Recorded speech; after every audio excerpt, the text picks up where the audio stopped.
Dr. Heidegger's Experiment by Nathaniel Hawthorne. That very singular man, old Dr. Heidegger, once invited 4 venerable friends to meet him in his study. There were 3 white-bearded gentlemen, Mr. Medbourne, Colonel Killigrew, and Mr. Gascoigne, and a withered gentlewoman, whose name was the widow Wycherley. They were all melancholy old creatures, who had been unfortunate in life, and whose greatest misfortune it was that they were not long ago in their graves. Mr. Medbourne, in the vigor of his age, had been a prosperous merchant, but had lost his all by a frantic speculation, and was now little better than a mendicant. Colonel Killigrew had wasted his best years, and his health and substance, in the pursuit of sinful pleasures, which had given birth to a brood of pains, such as the gout, and divers other torments of soul and body. Mr. Gascoigne was a ruined politician, a man of evil fame, or at least had been so, till time had buried him from the knowledge of the present generation, and made him obscure instead of infamous. As for the widow Wycherley, tradition tells us that she was a great beauty in her day, but for a long while past she had lived in deep seclusion on account of certain scandalous stories which had prejudiced the gentry of the town against her. It is a circumstance worth mentioning that each of these 3 old gentlemen, Mr. Medbourne, Colonel Killigrew, and Mr. Gascoigne, were early lovers of the widow Wycherley, and had once been on the point of cutting each other's throats for her sake. And before proceeding further, I will merely hint that Dr. Heidegger and all of his 4 guests were sometimes thought to be a little beside themselves, as is not unfrequently the case with old people, when worried either by present troubles or woeful recollections. "My dear old friends," said Dr. Heidegger, motioning them to be seated, "I am desirous of your assistance in one of those little experiments with which I amuse myself here in my study." If all stories were true, Mr. Heidegger's study must have been a very curious place. It was a dim, old-fashioned chamber, festooned with cobwebs and besprinkled with antique dust. Around the walls stood several oaken bookcases, the lower shelves of which were filled with rows of gigantic folios and black-letter quartos, and the upper with little parchment-covered duodecimos. Over the central bookcase was a bronze bust of Hippocrates, with which, according to some authorities, Dr. Heidegger was accustomed to hold consultations in all difficult cases of his practice. In the obscurest corner of the room stood a tall and narrow oaken closet, with its door ajar, within which doubtfully appeared a skeleton. Between 2 of the bookcases hung a looking-glass, presenting its high and dusty plate within a tarnished gilt frame. Among many wonderful stories related of this mirror, it was fabled that the spirits of all the doctor's deceased patients dwelt within its verge, and would stare him in the face whenever he looked thitherward. The opposite side of the chamber was ornamented with the full-length portrait of a young lady, arrayed in the faded magnificence of silk, satin, and brocade, and with a visage as faded as her dress. Above half a century ago, Dr. Heidegger had been on the point of marriage with this young lady, but being affected with some slight disorder, she had swallowed one of her lover's prescriptions and died on the bridal evening. The greatest curiosity of the study remains to be mentioned. It was a ponderous folio volume, bound in black leather with massive silver clasps.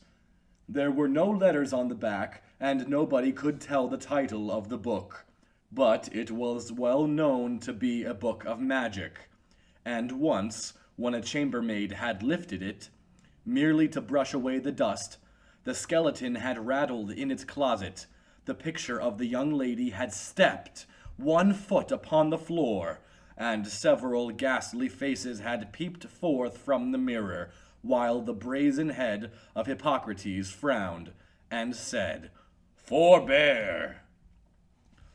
Such was Dr. Heidegger's study. On the summer eve afternoon of our tale, a small round table as black as ebony stood in the center of the room, sustaining a cut glass vase of beautiful form and elaborate workmanship. The sunshine came through the windows, between the heavy festoons of faded damask curtains, and fell directly across this vase, so that a mild splendor was reflected from it on the ashen visages of the 5 old people who sat around. 4 champagne glasses were also on the table.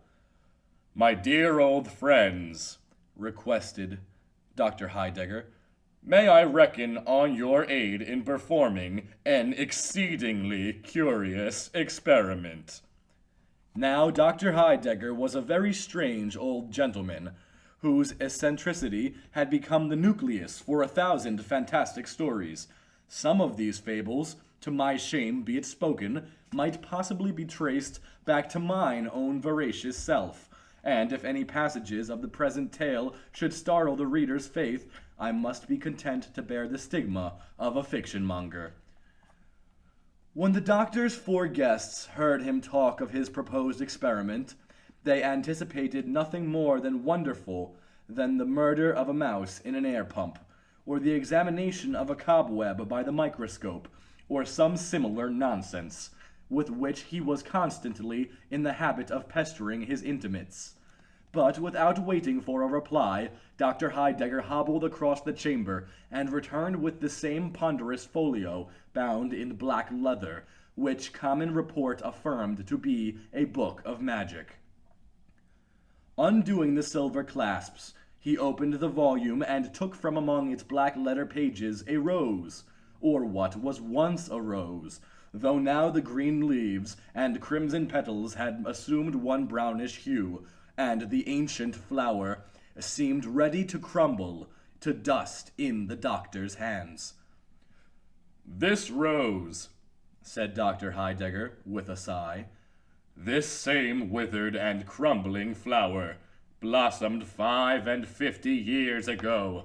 It was given me by Sylvia Ward, whose portrait hangs yonder, and I meant to wear it in my bosom at our wedding. 55 years it has been treasured between the leaves of this old volume. Now, would you deem it possible that this rose of half a century could ever bloom again?"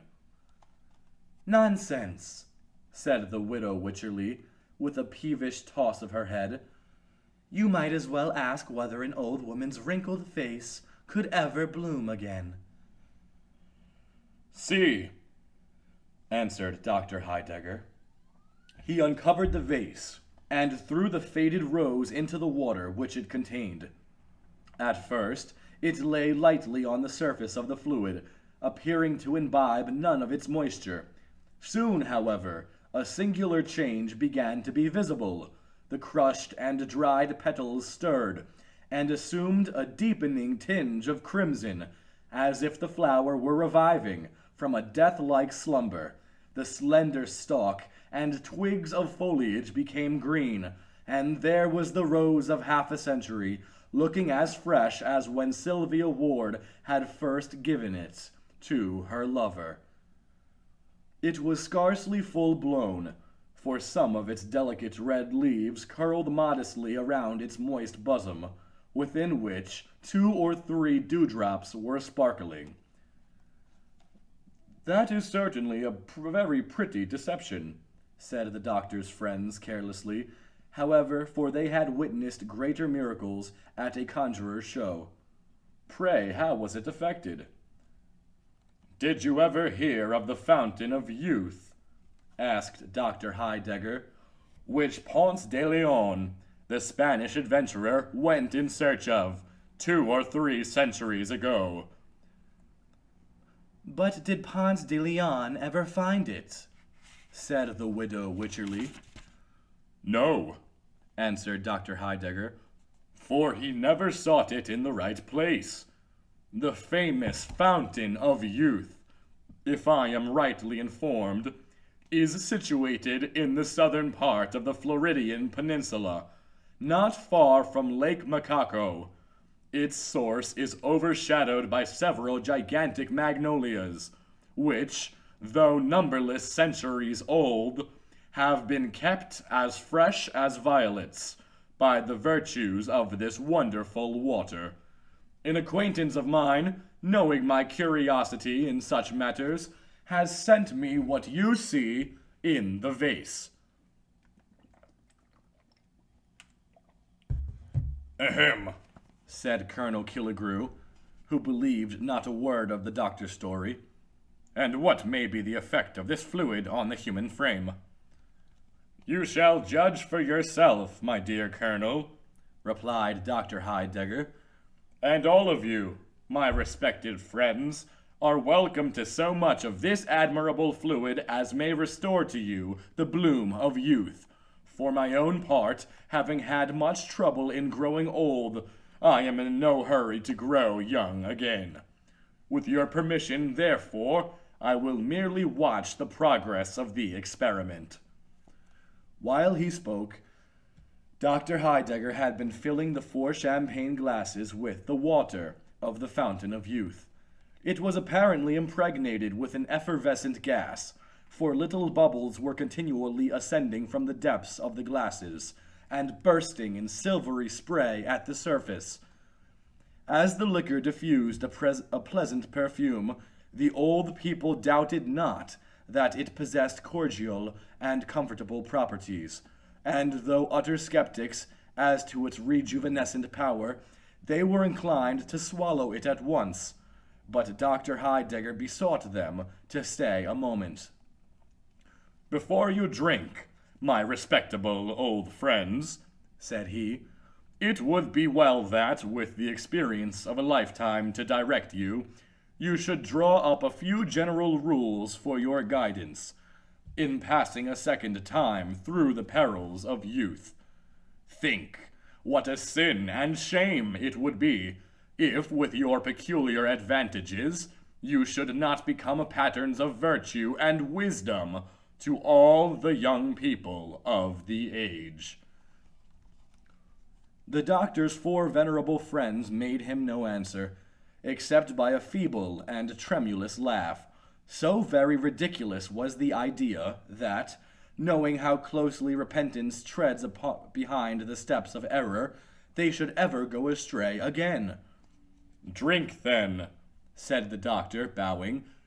I rejoice that I have so well selected the subjects of my experiment. With palsied hands, they raised the glasses to their lips. The liquor, if it really possessed such virtues as Dr. Heidegger imputed to it, could not have been bestowed on 4 human beings who needed it more woefully.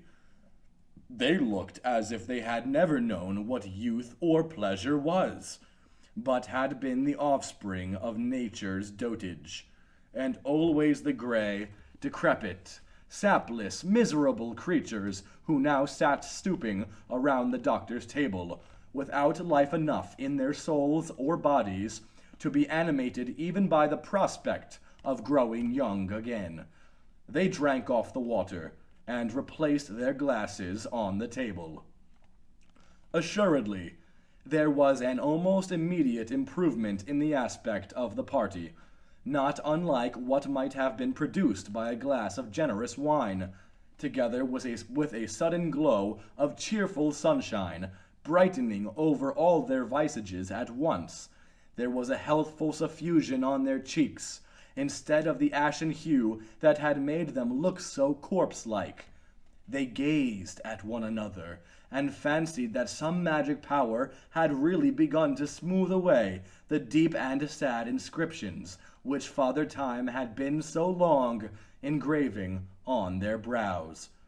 The widow Wycherley adjusted her cap, for she felt almost like a woman again. "Give us more of this wondrous water," cried they, eagerly. "We are younger, but we are still too old. Quick, give us more." "Patience, patience," quoth Dr. Heidegger, who sat watching the experiment with philosophic coolness. "You have been a long time growing old. Surely you might be content to grow young in half an hour, but the water is at your service." Again, he filled their glasses with the liquor of youth, enough of which still remained in the vase to turn half the old people in the city to the age of their own grandchildren. While the bubbles were yet sparkling on the brim, the doctor's 4 guests snatched their glasses from the table and swallowed the contents at a single gulp. Was it delusion? Even while the draught was passing down their throats, it seemed to have wrought a change on their whole systems. Their eyes grew clear and bright. A dark shade deepened among their silvery locks. They sat around the table, 3 gentlemen of middle age, and a woman, hardly beyond her buxom prime. "My dear widow, you are charming," cried Colonel Killigrew, whose eyes had been fixed upon her face, while the shadows of age were flitting from it like darkness from the crimson daybreak. The fair widow knew of old that Colonel Killigrew's compliments were not always measured by sober truth, so she started up and ran to the mirror, still dreading that the ugly visage of an old woman would meet her gaze. Meanwhile, the 3 gentlemen behaved in such a manner as proved that the water of the fountain of youth possessed some intoxicating qualities, unless, indeed, their exhilaration of spirits were merely a lightsome dizziness, caused by the sudden removal of the weight of years. Mr. Gascoigne's mind seemed to run on political topics, but whether relating to the past, present, or future could not easily be determined, since the same ideas and phrases have been in vogue these 50 years. Now he rattled forth full-throated sentences about patriotism, national glory, and the people's right. Now he muttered some perilous stuff or other in a sly and doubtful whisper, so cautiously that even his own conscience could scarcely catch the secret. And now, again, he spoke in measured accents, and a deeply deferential tone, as if a royal ear were listening to his well-turned periods.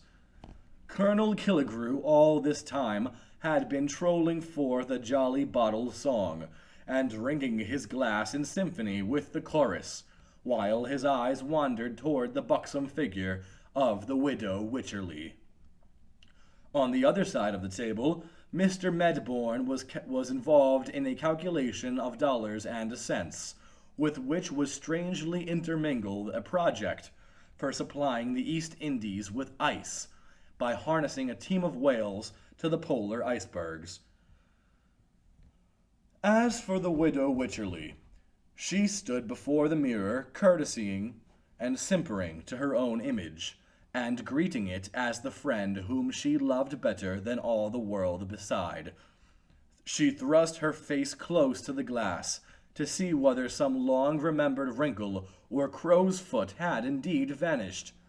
She examined whether the snow had so entirely melted from her hair that the venerable cap could be safely thrown aside. At last, turning briskly away, she came with a sort of dancing step to the table. "My dear old doctor," cried she, "pray favor me with another glass." "Certainly, my dear madam, certainly," replied the complacent doctor. "See, I have already filled the glasses."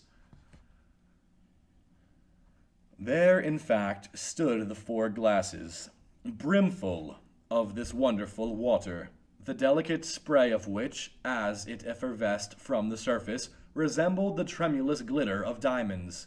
It was now so nearly sunset that the chamber had grown duskier than ever, but a mild and moon-like splendor gleamed from within the vase, and rested alike on the 4 guests, and on the doctor's venerable figure he sat in a high-backed, elaborately carved oaken armchair, with a grey dignity of aspect that might have well befitted that very Father Time, whose power had never been disputed save by this fortunate company. Even while quaffing the third draught of the fountain of youth, they were almost awed by the expression of this mysterious visage.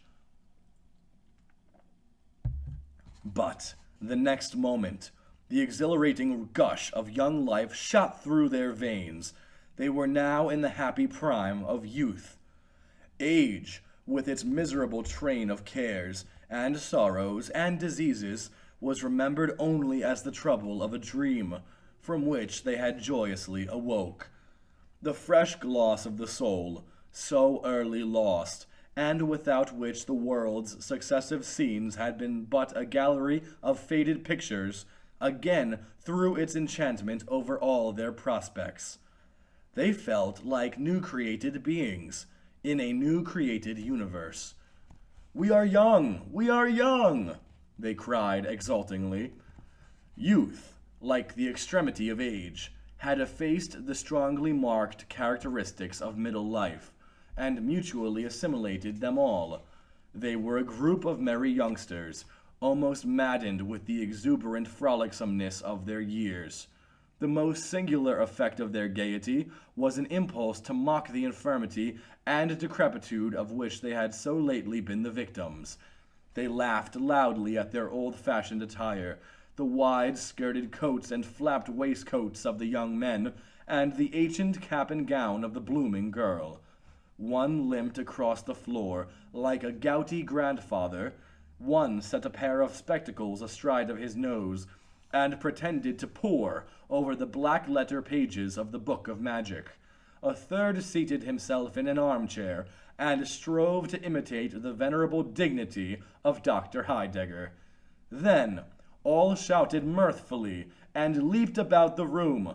The widow Wycherley, if so fresh a damsel could be called a widow, tripped up to the doctor's chair, with a mischievous merriment in her rosy face. "Doctor, you dear old soul," cried she, "get up and dance with me." And then the four young people laughed louder than ever, to think what a queer figure the poor old doctor would cut. "Pray excuse me," answered the doctor quietly. "I am old and rheumatic, and my dancing days were over long ago. But either of these gay young gentlemen would be glad of so pretty a partner." "Dance with me, Clara," cried Colonel Killigrew. "No, no, I will be her partner," shouted Mr. Gascoigne. "She promised me her hand 50 years ago," exclaimed Mr. Medbourne. They all gathered round her. One caught both her hands in his passionate grasp. Another threw his arm about her waist. The third buried his hand among the glossy curls that clustered beneath the widow's cap. Blushing, panting, struggling, chiding, laughing, her warm breath fanning each of their faces by turns, she strove to disengage herself, yet still remained in their triple embrace. Never was there a livelier picture of youthful rivalship, with bewitching beauty for the prize. Yet, by a strange deception, owing to the duskiness of the chamber, and the antique dresses which they still wore, the tall mirror is said to have reflected the dresses. Yet, by a strange deception, owing to the duskiness of the chamber, and the antique dresses which they still wore, the tall mirror is said to have reflected the figures of the three old, gray, withered grandsires, ridiculously contending for the skinny ugliness of a shriveled grandam. But they were young. Their burning passions proved them so, inflamed to madness by the coquetry of the girl widow, who neither granted nor quite withheld her favors. The three rivals began to interchange threatening glances. Still keeping hold of the fair prize, they grappled fiercely at one another's throats. As they struggled to and fro, the table was overturned, and the vase dashed into 1,000 fragments. The precious water of youth flowed in a bright stream across the floor, moistening the wings of a butterfly, which, grown old in the decline of summer, had alighted there to die. The insect fluttered lightly through the chamber and settled on the snowy head of Dr. Heidegger. "Come, come, gentlemen, come, Madam Wycherley," exclaimed the doctor. "I really must protest against this riot." They stood still and shivered, for it seemed as if gray time were calling them back from their sunny youth, far down into the chill and darksome vale of years. They looked at old Dr. Heidegger, who sat in his carved armchair, holding the rose of half a century, which he had rescued from among the fragments of the shattered vase. At the motion of his hand, the 4 rioters resumed their seats, the more readily, because their violent exertions had wearied them, youthful though they were. "My poor Sylvia's rose," ejaculated Dr. Heidegger, holding it in the light of the sunset clouds. "It appears to be fading again." And so it was.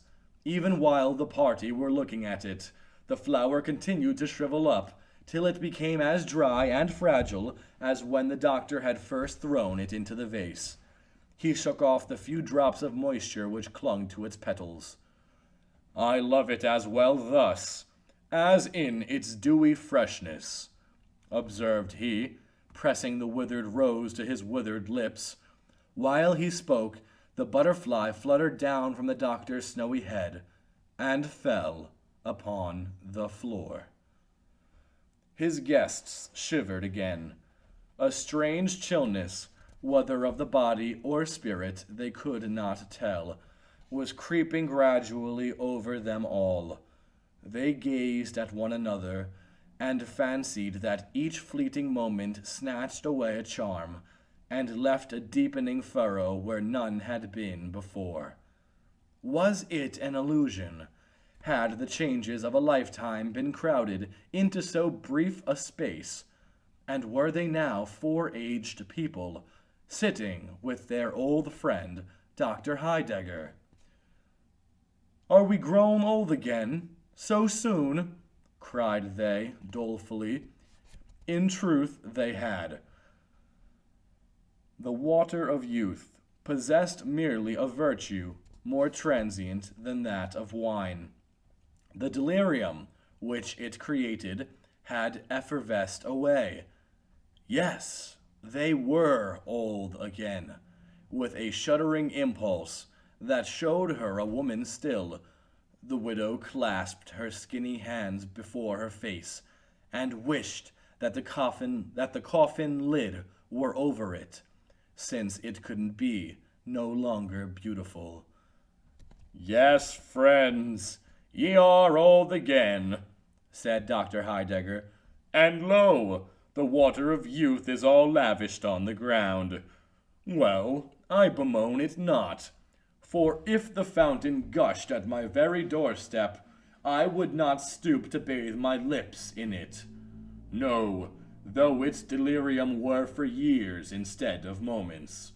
Such is the lesson ye have taught me." But the doctor's 4 friends had been taught no such lesson to themselves.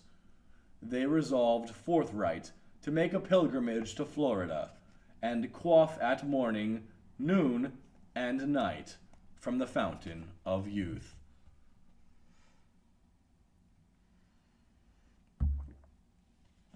That was Dr. Heidegger's Experiment by Nathaniel Hawthorne. The following here is a note that is placed at the end of this story by Nathaniel Hawthorne. Note: in an English review not long since, I have been accused of plagiarizing the idea of this story from a chapter in one of the novels of Alexandre Dumas. There has undoubtedly been a plagiarism on one side or the other, but as my story was written a good deal more than 20 years ago, and as the novel is of considerably more recent date, I take pleasure in thinking that M. Dumas has done me the honor to appropriate one of the fanciful conceptions of my earlier days.